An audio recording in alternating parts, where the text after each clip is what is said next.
그때 느낌이 저는 지옥 같았습니다. 공교롭게도 제가 앉은 자리하고 바로 옆 테이블이 자리였습니다. 갑자기 후다닥 뛰더니 품매선물을 꺼내면서 공격을 합니다.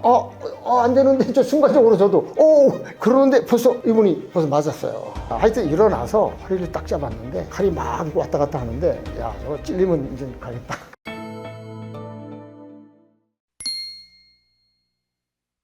이시연 선생님은 다른 뭐 특수전 이런 분야에서도 특이한 경력을 가지고 계시지만 우리 군 첩보장교 최초로 미 중앙정보국 우리가 알고 있는 그 CIA의 첩보 수집 정규 과정을 처음으로 이수를 하셨어요. 네. 이게 한국군한테 이렇게 개방이 된 과정입니까? 아닙니다. 근데 어떻게 그 미국이란 나라가 참 재밌는 게 자국의 이익이 되는 것 같으면 법 위에 군림하는 게 많습니다. 이런 경우는 어떤 경우였냐면은 당시 90년대 중반 이후에 북한의 핵 개발 능력을 감지를 하면서 굉장히 아쉬웠습니다. 추적이 안 되니까. 그래서 이 친구들이 생각하는 게 한미 훈련을 시켜가지고 합동으로 작전을 하면 어떻게 될까 이런 취지였던 것 같습니다. 네. 제가 지금 지나고 보니까. 그래서 우리 사령부에서 당시 소수의 인원을 선발을 해서 제가 그때 이제 반장이 돼가지고 그 미국 CIA가 주도하는 교육을 받고 왔습니다. 가서 뭘 배울 수 있습니까? 가면은 재미있는 게 CIA 본부는 버지니아 랭글리라는 곳에 있는데 저희가 교육받은 데는 워싱턴 남쪽에 있는 국방정보국 조그만 그 건물을 하나 내줘가지고 거기서 교육을 하는데 뭐 처음에는 아주 자유스럽습니다. 진짜 야 여기 미국이구나.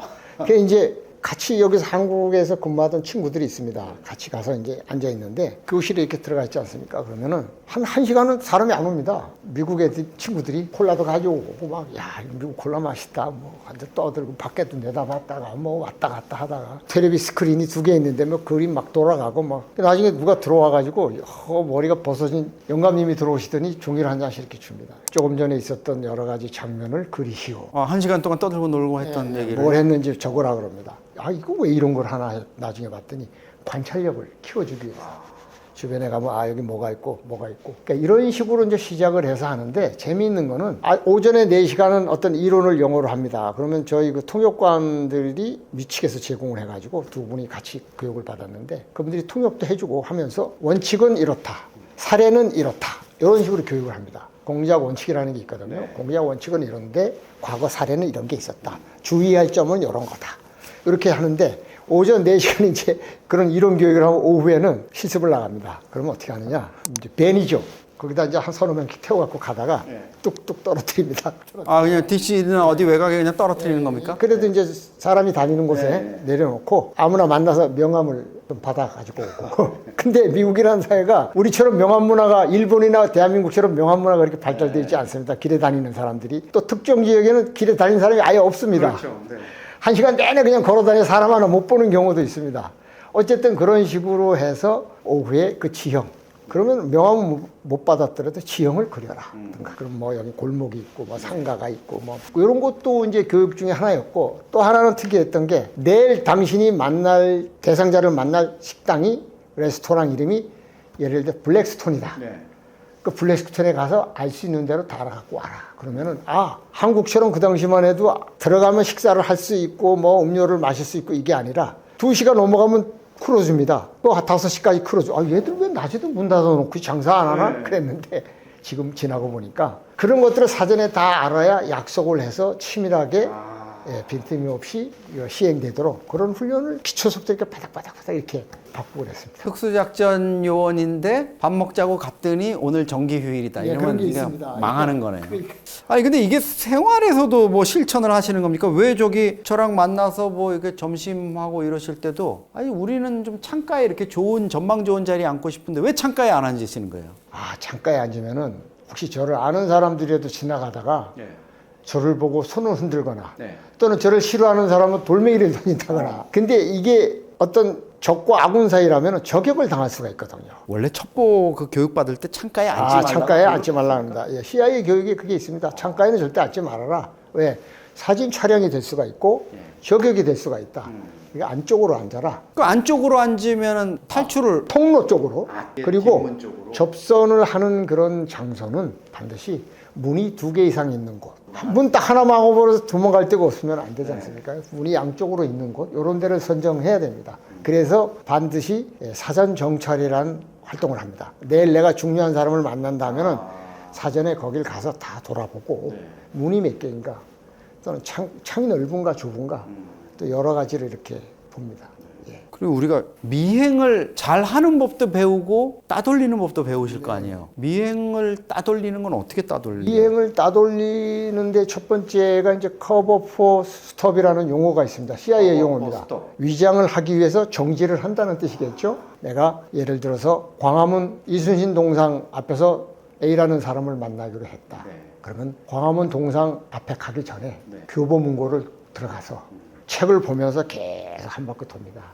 그러다 보면은 보면서 하다 보면 누가 나를 따라다니게 되면 그 감지하게 됩니다. 그게 그런 행동을 cover for stop이라고 합니다. 그게 CIA에서 그런 공작 용어가 다 저희도 그 미국에서 배워오고. 그럼 그런 걸 이제 배워 오셔가지고 또 우리 군에 또 전수도 하고. 저희도 이제 특수 작전을 할 때는 그런 식으로 해서 cover for stop을 해야 되죠. 예를 들어서 뭐 저자를 제거해라 이렇게 하면은 어떻게 그 사람인 줄 최종적으로 확인을 하고 제거를 합니까? 그게 굉장히 그 민감하고 중요한 부분입니다. 이게 목표가 맞느냐 아니냐에 따라서 큰일 날 수가 있지 않습니까? 그러면 이게 사전에 충분한 미행 감시를 통해서 그게 표적인지를 확인도 해야 되겠지만은 최종적으로 예를 들어서 그 사람이 어느 지점에 가 있을 때 예를 들어서 찻집이다. 찻집에서 A라는 사람을 만나기로 했으면은 중국에서는 그런 일이 있습니다. 제가 중국 예를 들면은 미스터 리 전화 왔습니다 하면은 판에다 써서 이렇게 들고 다닌다 젊은 아가씨. 아니면 뭐 중국에서 뭐 딸랑딸랑 하기도 하죠. 예. 그러면 내가 누굴 만나고 했는데 표적입니다. 그럼 앉아 있다가 손 들 거 아닙니까? 맞지 않습니까? 본인이. 그 사람과 전화를 받습니다. 그럼 전화가 중간에 끊길 수도 있는 거니까 그 사람 나올 때 어떤 위해를 당할 수도 있는 거고 그런 식으로 확인을 하는 경우가 있습니다. 예전에 보니까 어디 공작 그거 보니까 으슥한 데서 누구 제거할 때는 마지막에 그 사람 핸드폰을 이렇게 그 사람한테 걸어가지고 그럴 수도 그 있습니다. 사람이 전화 받으면 아 이게 타겟이 확실하다고 마지막에 제거한다 이런 것도 있더라고요. 예, 그렇습니다. 정확히 보셨네요. 저는 집에 들어갈 때 전화기를 아예 무음으로 해놓고 안 받습니다. 밤에 저한테 올 전화가 간첩 아니고서 누가 있겠습니까? 밤 8시 넘어서 저한테 오는 전화, 불명확한 전화는 저한테 좋은 전화가 하나도 없습니다. 아니 그래서 지금 서울에 그 좋은 방배동에 집 납두고 강원도 산골에서 지금 오두막에 지금 은거하고 계신 겁니까? 그렇습니다. 이제 정신수양도 할 겸 마음을 좀 다스리고 있습니다. 그리고 이 정보 쪽 보다 보면요. 공작관, 공작원, 뭐 미국 그것도 뭐 에이전트가 있고 뭐 휴민트가 있고 복잡하거든요. 공작관하고 공작원 어떻게 이거 구분이? 공작관, 관자가 붙으면은 정부에 등록된 인원입니다. 정식 인원입니다. 쉽게 말하면 정부로부터 월급을 받는 거죠. 그렇죠. 그다음에 공작원 하면은 쉽게 말해서 용어가 좀 원색적인 용어입니다. 포섭이 돼서 활동을 하는 사람들. 그러니까 소위 말해서 비공식 등록 인원, 공식 등록 인원은 공작관입니다. 비공식 등록 인원은 공작원입니다. 예. 그러면 화이트하고 블랙은 또 어떻게 구분을 합니까? 화이트는 내 신분을 오픈한 겁니다. 이런 사람들은 민감한 부분을 터치 안 하는 분들입니다. 소위 말해서 대사관에 나가 있는 사람들. 각국의 정보관이라 그래서 이제 나가 있는 영사들이 있거든요. 그분들은 다 화이트죠. 그러니까 공개돼서 활동을 하기 때문에 자기가 속해 있는 지역에서 예를 들어서 10km, 20km를 넘어가면은 관할 공안 애들한테 그 친구들한테 신고를 해야 됩니다. 국제적으로 다 그렇게 하는군요. 그게 서로 통용된 게 있습니다. 그거 합법적입니다, 그거는. 그런데 신고를 안 하고 슬그머니 나가서 활동을 했다. 보는 친구들이 또 있거든요. 그러면 어느 날 위해를 가할 수가 있습니다. 당신은 법규 위반이야 해가지고서. 그러면 미국의 CIA 요원들도 한국에 올 때 나 CIA다 하고 밝히는 사람들이 있고 아닌 사람들이 있는 겁니까? 대사관에 지금 광화문에서 다니면서 명함을 주는 친구들은 화이트입니다. 전부 화이트입니다. 그 화이트에 의해서 임무를 받고 활동하는 고급 인력들이 있습니다. CIA 비공식 있습니다. 국가의 보도의 그 전략 정보라든가 국가의 어떤 정치 정보라든가 다음번에 대통령이 누가 될 거라든가 뭐 이런 영향이 있는 사람들한테 무의식 포섭을 통해서 그런 답변도 끄집어내고 그러면서 그 사람들은 그걸 국가 이익에 도움이 될 수 있도록 써먹는 거죠.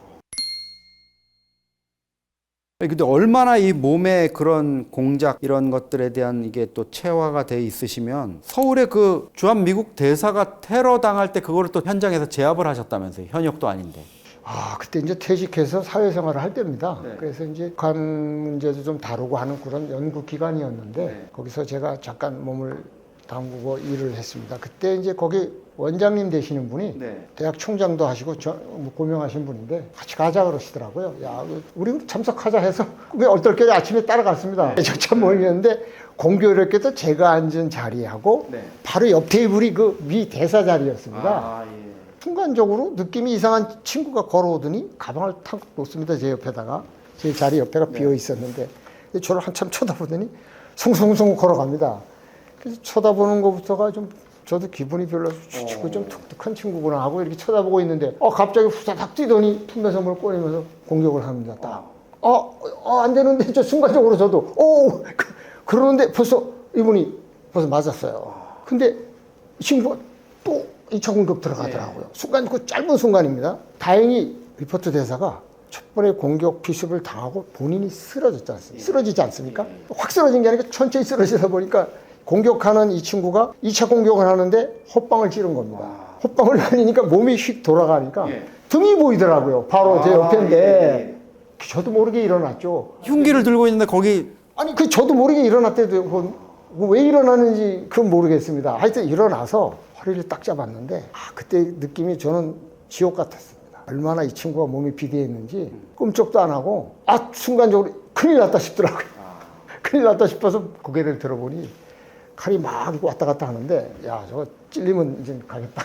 죽을 힘을 다해서 어떻게 제압을 해서 넘어뜨리고 나서 칼을 뺐고 해서 그렇게 제압한 사건입니다. 아니 그때 사진 보니까 우리 이시연 선생님 위에 올라타 계셨어요. 이 일로 하여간 당시 캐리 그 국무장관한테 뭐 또 받으셨다면서요. 국무부 차원에서 자기네가 보낸 대사니까. 대사를 그렇게 위험으로부터 구했으니까 감사패를 받았습니다.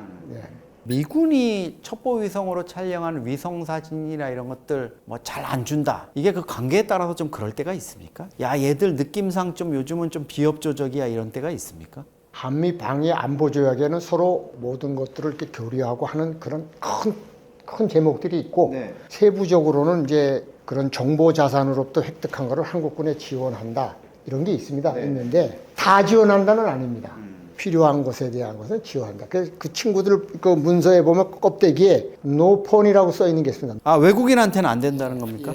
한국군이라고 표기하면 서로 불쾌하니까 나쁘니까. 노폰 딱 표지 있으면은 그거 좀 알려줘. 그러면은 딱 보여준다. 이거 노폰이야. 미안해.